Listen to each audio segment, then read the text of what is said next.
नाज़रीन and welcome to YouTube channel G pharmacy. आज हम डिस्कस करेंगे पाथवे ऑफ ड्रग मेटाबॉलिज्म्स या पाथवे ऑफ मेटाबॉलिज्म, जो कि सिंपली मेटाबॉलिज्म्स में जिसमें फेज 1 और फेज 2 रिएक्शंस होते हैं। फेज 2 में अलग से रिएक्शंस होते हैं, ऑक्सीडेशंस, रिडक्शंस, हाइड्रोलिसिस। तो ये उसमें कुछ रिएक्शंस होते हैं जो कि हम अभी डिस्कस करेंगे। लेकिन यहाँ पे जो पाथवे ऑफ मेटाबॉलिज्म है और भी तो वो क्लासीफाई की है microsomal oxidation reactions and non microsomal oxidation reactions. उस बेस पे हमने भी उसको भी क्लासीफाई किया है, उसको भी हम प्रॉपर्ली उस तरीके से आप डिस्कस करेंगे। ठीक है जी। तो पाथवे ऑफ मेटाबॉलिज्म मीन्स यहाँ पे है drug, plants, toxins, food inductives, environmental chemicals and other chemical foreign to the bodies undergo enzymatic transformations due to result in the pharmacological activity। तो वो ड्रग जिसकी pharmacological activity हो जाती है, after this pharmacological activity the drug will be ready for the eliminations for the furthers जो आपकी body secretions के लिए वो eligible होता है after the metabolisms। ठीक है जी। pharmacological effects पैदा हो जाती है, उसके बाद वो जाके आपकी लीवर में थ्रू किडनीज के थ्रू वो liver lipophilic drugs convert into hydrophilic form and they will easily excrete from your body. ठीक है जी। The ability of the liver and extrahepatic tissues to metabolize substances to either pharmacologically inactive or bioactive metabolites before reaching to systemic circulation is called first pass effects and the first pre-systemic first pass effects। तो वो drug जो कि आपके intrahepatic tissues में चले जाते हैं, it's means this is readily absorb from your GIT and will enter into the liver part and they can extensively high first pass effects उसकी हो जाती है before reaching to the world external या before reaching to world outside या एक systemic circulation के पहले वो आपकी बॉडी से मेटाबोलाइज होकर आप बॉडी से एक्सक्रीट हो जाते हैं। So by extensively, if some drugs have greater bioavailability, it means they have a greater first pass. Suppose the drug greater bioavailability, तो हो सकता है उस ड्रग की फर्स्ट पास इफेक्ट्स कम हो। लेकिन अगर ड्रग की बायोअवेलेबिलिटी अच्छी नहीं है तो इट्स मीन्स कि उसकी आपके पास फर्स्ट पास इफेक्ट ज़्यादा होती है। ठीक है।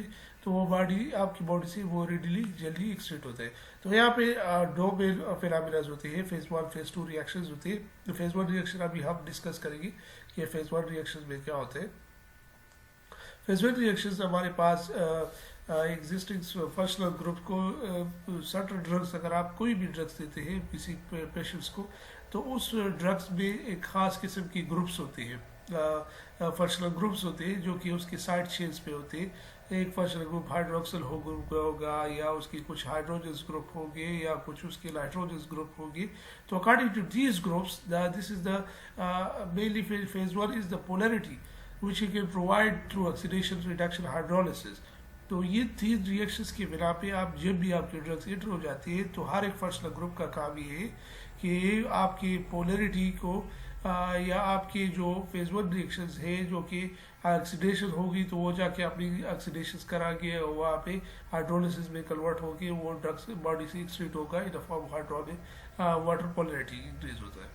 कुछ ऐसे आपकी रिडक्शंस जो है वो आके आपकी जो उसके ड्रग्स की जो पोलैरिटीज होती है उसको रिड्यूस करा देते हैं, कुछ ऑक्सीडेट करा देते हैं।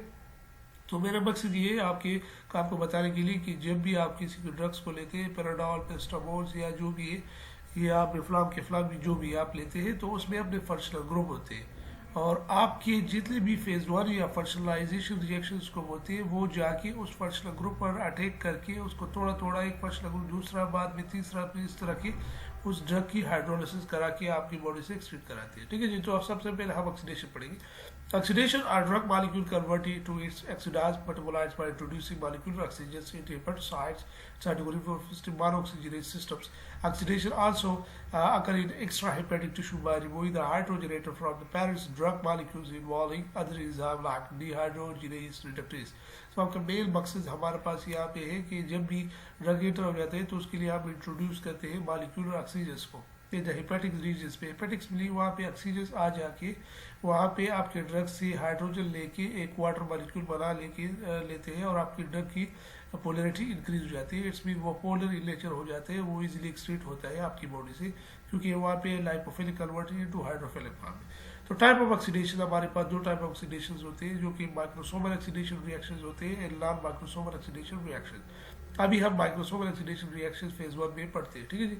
तो the reaction involving enzyme mix function oxidase are microsomal hydrolysed, इसमें हमारे पास जो मिक्स माइक्रोसोमल ऑक्सीडेशन इन्वॉल्व होती है, mixed function of form करते हैं। The enzyme is present in endoplasmic reticulum of the liver cells to greater extent compared to other tissues like kidney, intestinal, epithelial cells। तो ये mostly present होते हैं the liver part में, endoplasmic reticulum of the liver part। तो इसमें हमारे पास main का क्या चीज़ें होती हैं, इसमें हमारे पास मेन हमारे पास NADPH साइटोक्रोम प्रोटीन सिस्टम, हीमोप्रोटीन्स, जो कि हमने इस पहले वीडियो में काफ़ी हद तक डिस्कस किए, स्ट्रक्चर्स उसके पर कंपोनेंट उसके मैकेनिज्म ऑफ एक्शन वो हमने डिस्कस किए, ठीक है जी। काइंडली वो भी आप देख लें। NADPH cytochrome system reductase molecular oxygen reduce NADPH and phospholipid, ये चीज़ें आपके फंक्शनल ग्रुप्स यानी माइक्रोसोमल ऑक्सीडेशन रिएक्शंस में इन्वॉल्व होते हैं, और जब भी इसके बेस पे अगर कोई फंक्शनल ग्रुप होती है तो वो उस पर अटैच करता है, अगर इसकी बेस पे हो तो ये उस पर अटैच करते हैं। अगर वहाँ पे कुछ हाइड्रोजन प्रेजेंट होती है, ऑक्सीजन जाके उसके साथ 2 हाइड्रोजन के साथ मिल के वहाँ पे हाइड्रोजन वाटर बना लेगी, वो आपकी बॉडी से एक्सक्रीट होती है, कुछ ये सारे के सारे कंपोनेंट्स उसमें इन्वॉल्व होते हैं, ठीक है जी। अब आ जाते हैं हेपेटिक साइटोक्रोम सिस्टम्स की, जो कि इन्वॉल्व होते हैं माइक्रोसोमल फंक्शनल ऑक्सीडेज सिस्टम में, ठीक है जी। तो central to the functions of the unique tissue, unique superfamily of the heme proteins are polyporphyrins. The iron porphyrins contribute to the sulfur of the cysteine and the ability to form a complex with the carbon monoxide, the result of which is the complex is heavy. Its major absorption rates 8 to 15 nanometer just tied to the absorption of cytochrome। यहाँ पे जो हम functional groups को यानी cytochrome system को नाम देते हैं, तो ये इसी बेस पे देते हैं कि उसमें 450 नैनोमीटर्स पे उसकी एब्जॉर्प्शंस, लेमडा मिक्स उसमें 450 नैनोमीटर्स पे होती है। इसके सेंटर पे आयरन्स होते हैं, iron porphyrate with the coordinate, sulphur group of cysteines with attachment of thyroid bards and carbon dioxide जहाँ पे उसके अटैचमेंट्स होती है, और इसके साथ इसके सेंटर पे आयरन्स के oxidation ring with attachment of 4 nitrogen rings होते हैं। इससे पहले जो हमने वीडियोस बनाई थी उसमें पूरा डिटेल के साथ है, जो कि अभी मैंने डिस्कस किया, ठीक है जी। तो ये वहाँ पे प्रेजेंट होते हैं, काइंडली वो भी आप देख लें। The rate of metabolism depend on the species, strains, nutritional studies, tissues, age, attribute of the animals. तो ये हमारे पास इसके रेट ऑफ मेटाबॉलिज्म डिपेंड करती है इस मुख्तलिफ चीज़ों पे, स्पीशीज पे, इन चीज़ों पे डिपेंड करते हैं, ठीक है जी। अच्छा, hydroxylation mechanism utilised by cytochrome system, तो यहाँ पे कुछ पिक्चर्स मैंने डाले, तो वो पिक्चर्स काफ़ी आपको हेल्प आउट करेगी कि जब भी एरोमेटिक हाइड्रोक्सिलेशन होती है, तो हाइड्रोक्सिलेशन यहाँ पे OH अटैचमेंट्स होती है इसके साथ, तो ये आपके साथ एक ड्रग्स की नॉन लाइपोफिलिक यानी हाइड्रोफिलिक फॉर्म में कन्वर्ट होकर या भी एक्सक्रीट होता सकता है आपकी बॉडी से। अगर एलिपेटिक हाइड्रोक्सिलेशन होती है तो इसके साथ अगेन हाइड्रोक्सिलेशन, तो ये आपकी in the form of ethanol converted, तो ethanol is this excrete from your body as well. Deamination अगर करते हैं तो ये डीएमिनेशन हो गई, O alkylation, NP alkylation, NP oxidation and sulphoxidation, तो ये मुख्तलिफ फंक्शनल ग्रुप्स के साथ आपकी हाइड्रोक्सिलेशन रिएक्शन हो कि आपकी बॉडी से वो ड्रग एक्सक्रीट करा दे, ठीक है जी। तो ये एक मोस्टली फेज 1 फिनोमेना है, जो कि मोस्टली कॉमनली और बहुत अच्छी फिनोमेना होती है, ठीक है जी। तो यहाँ पे कुछ हम डिस्कस करेंगे कि साइटोक्रोम से ability to activate molecular oxygen dioxygen permitting the incorporation of one atom of oxygen into the organic substrate molecule contributing with the reduction of other 2 atom of hydrogen or water। तो ये mostly ये कहते हैं कि जी आपकी hydrogen और plus oxygen हाइड्रोक्साइल्स group वो जाके कुछ दूसरे से हाइड्रोजन ले लेते हैं और ये एक ग्रुप ऑफ एटम बना लेते हैं जिसे हम वाटर मॉलिक्यूल कहते हैं, तो आपकी ड्रग्स की पेयर इजीली जो है वो एक्सक्रीशन हो जाती है। कुछ classification of cytochrome system multi gene family भी हम डिस्कस करेंगे अभी। तो ये कुछ साइटोक्रोम सिस्टम की वो मेटाबोलाइज फॉर्म होते हैं, साइटोक्रोम 1 A B यानी D, और इसमें फर्दर उसकी सब फैमिलीज है, सब फैमिलीज वो भी है CP टू में यहाँ पे कुछ सब फैमिलीज होते हैं जो कि मोस्टली यहाँ पे स्टीरॉइड्स के लिए ये ड्रग्स यहाँ पे पायरिन के लिए मिसोपायरिन, ये साइटोक्रोम 3 जो है वो टेस्टोस्टेरोन, उसके लिए एराकिडोनिक एसिड्स के लिए साइटोक्रोम P4 इन्वॉल्व होते हैं, यानी 5 पे थ्रोम्बोक्सिन A2। तो ये मुख्तलिफ चीज़ें, यानी मुख्तलिफ वो ड्रग्स जो है अपने वो उस पर काम करते हैं, ठीक है जी। ड्रग जाके वो अपने मुख्तलिफ आइसोफॉर्म्स पे फिर फर्दर जो है वो अपने क्लासीफाई करते हैं। तो हर एक ड्रग्स के लिए अपना एक आइसोफॉर्म्स होते हैं, हर ड्रग्स के लिए अपना एक मेटाबोलाइजर्स एंजाइम्स होते हैं, वो जाके वहाँ पे उसके साथ अटैचमेंट होकर उसकी मेटाबोलाइजेशन करते हैं। ये भी आप जहन में रख लें कि साइटोक्रोम, ये MCQs में भी आ सकते हैं कि साइटोक्रोम 3A4 ये 1/3 और 34% ड्रग मेटाबोलाइजेशन करता है। ये ह्यूज मेटाबोलाइजेशन ऑफ साइटोक्रोम 3A4 1/3 और 34% मेटाबोलाइजेशन। साइटोक्रोम 2C9 जो है 19% ऑफ ड्रग की मेटाबोलाइजेशन करता है। Is the second part of the huge जो है, सेकंड लिए कि वो ज्यादा ड्रग की मेटाबोलाइजेशन करते हैं। 1A2 जो है वो 13% ऑफ ड्रग की मेटाबोलाइजेशन करता है। तो A4 सबसे पहले और C9 जो है वो सेकेंडली, एंड A2 जो है वो लास्ट पे है कि जी ये मेटाबोलाइजेशन ऑफ ड्रग करते हैं, ठीक है जी। ऑक्सीडेशंस और hydroxylation reactions catalysed by cytochrome P4 isoenzymes, कुछ आइसोएंजाइम्स की रिएक्शंस भी पढ़ लेंगे अभी। तो एलिफेटिक एलिफेटिक हाइड्रोक्सिलेशंस, ये उसके साथ हाइड्रोक्सिलेशन की रिएक्शंस होके वहाँ पे एक फार्म से दूसरे फार्म में कन्वर्ट करते हैं। तो डाइहाइड्रोजिनेशन वाइल प्रोइक एसिड्स जो कि एंटीपेलेप्टिक ड्रग से उसके साथ जब भी हाइड्रोक्सिलेशन हो जाती है तो ये कन्वर्ट होता है इन दिस फॉर्म में। अच्छा, alkyl side oxidation, alkyl side oxidation की जब हो जाती है फिनोबार्बिटाल्स की तो ये कन्वर्टेड इनटू दिस फॉर्म। अच्छा, अल्कीन्स के साथ अगर कोई हाइड्रोक्सिलेशन रिएक्शन हो जाती है तो converted into carboxylation into this form, and trichloroethylene converted into this form. तो ये रिएक्शंस है जो कि मोस्टली मेटाबोलाइजेशन के लिए हम जरूरी है।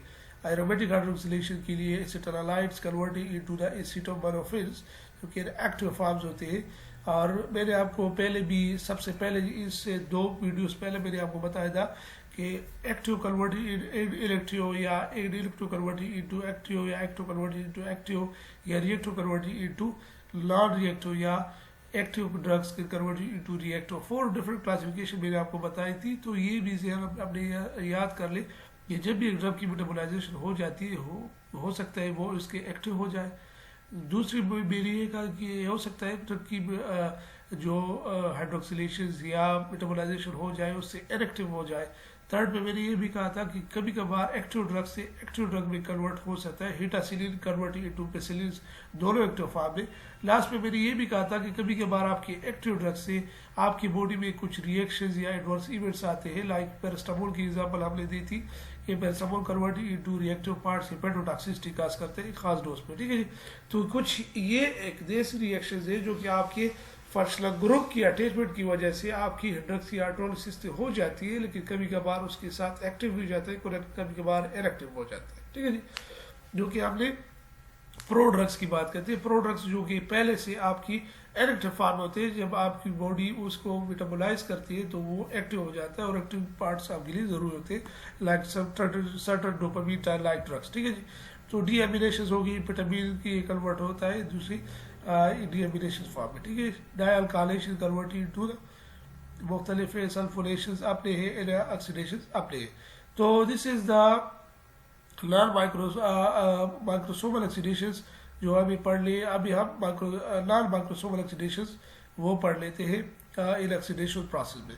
तो नॉन माइक्रोसोमल ऑक्सीडेशंस, हमारे पास ऑक्सीडेशन ऑफ अल्कोहल जो कि इससे पहले जो माइक्रोसोमल ऑक्सीडेशंस होते हैं वो mostly present in the livers part में होते हैं, इंडोप्लाज्मिक रेटिकुलम वो द लीवर, और यहाँ पे इसकी लोकेशन माइक्रोसोमल ऑक्सीडेशन की cytosol, mitochondria, kidney and blood plasma, ये higher inclusion of present in localise in these parts. तो यहाँ पे ऑक्सीडेशन ऑफ अल्कोहल का अगर हो जाती है, alcohol oxidation not specific exam उसके लिए अवेलेबल है जिसको हम NAD कहते हैं। तो अल्कोहल कन्वर्टेड करता है ऑक्सीडाइज होके इनटू अल्डिहाइड फॉर्म में। लाइक यहाँ पे आप देख लें, ये आपके एंजाइम्स है, ये कन्वर्टेड हुआ है, इथेनॉल को कन्वर्टेड किया है इनटू द अल्डिहाइड फॉर्म में, ठीक है जी। 2/3 अल्कोहल डिहाइड्रोजिनेज, तो alcohol converted into the aldehyde form में ये आपके ऑक्सीडेशंस करते हैं। ऑक्सीडेशंस नॉन माइक्रोसोमल, यहाँ पे माइक्रोसोमल एंजाइम इन्वॉल्व नहीं है, जस्ट आपके कुछ वो drugs alcohol become is a form of जो है वो एंजाइम करते हैं, ठीक है जी। Various other secondary tertiary alcohols are treated unchanged because it's a steric hard drugs, कुछ hard drugs वो भी होती है। यहाँ पे इन्वॉल्वमेंट ये भी देख लें, it's converted into acetones form, like primarily जो हम कहते हैं कि secondary alcohol are converted oxidized to ketone form and a primary alcohol converted to aldehyde form.